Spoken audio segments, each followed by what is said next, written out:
Fövqəladə Hallar Nazirliyinin 20 illik yubiley medalının təsis edilməsini dəstəkləyirəm və bunu çox layiqli hesab edirəm.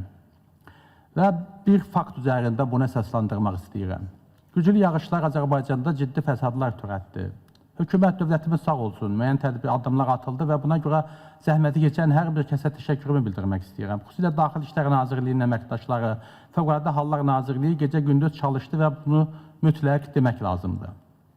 Bununla bərabər deməliyəm ki, bu gündə evi suyun içində qalan və qapısı döyülməyən vətəndaşlar var. Təəssüflə deməliyəm ki, bəzi aidiyyatı olan dövlət qurumları işin öhdəsindən gəlməyib, zamanında ciddi həyəcan siqnalı da verməyib. Buradan Fövqəladə Hallar Nazirliyinə təşəkkürümü bildirmək istəyirəm. Niyə? Cənab Nazirə, müavinlərinə, bütün kollektivə sağ ol deyirəm. Yalnız onlar telefon zənglərimə cavab verib operativ qərar qəbul etdilər. Gözümüzün qabağında insanları xilas etdilər, neçə günlər xidməti maşınlarda gecələdilər.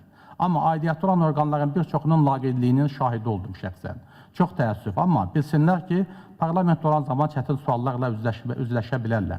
Hər bir dövlət qurumu üzərinə düşən vəzifəni gərək vicdanla yerinə yetirsin. Bir daha Fövqəladə Hallar Nazirliyinin bütün kollektivinə dərin təşəkkürümü bildirirəm və əminəm ki, onlar ən yüksək medal və təltiflərə layiqdirlər. Təşəkkür edirəm, xanım sədr.